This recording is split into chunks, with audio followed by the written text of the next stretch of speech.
A judge ruling on whether a man was right to be sacked for comments he made towards female colleagues has said that calling a man mate or lad is fine, but the words babes or hun are, quote, demeaning and infantilising ways of referring to women. Now, with all due respect to Judge Pauline Feeney, she is wrong. I understand that in the past we didn't draw the lines quite right on what was appropriate and what was inappropriate when it came to relationships between the two sexes. I understand there's a need for conversations about consent and sexism. But I'm also a woman of the classic traditional kind. I appreciate chivalry, male gestures of flattery and terms of endearments and pet names. I don't go home and weep if someone on a building site wolf whistles me. I don't have an aneurysm if someone holds a door open for me. And I certainly don't initiate a mass protest against misogyny in the workplace when one of my male colleagues calls me love or darling. Surely it's all about context and tone.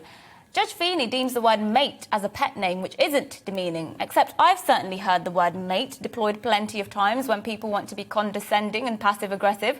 In fact, I kid you not, a black employee in America was awarded over $1 million after he sued his employer for calling him boy, which he claims was racist because historically, pre-civil rights, white Americans routinely described black men as boys. Ultimately, after the case made its way through many appeals for several years, it was overturned, with the Supreme Court saying that the speaker's meaning depended on, quote, various factors including context, tone of voice, local custom and historical usage. And quite right, context matters. The same is true of the words babe, hun or darling. Is there really a need for this wild overcorrection where men become so afraid of whether their words and behaviour might be perceived as sexist that they become socially awkward, weak and ineffective at navigating an increasingly complex and competitive world of relationships?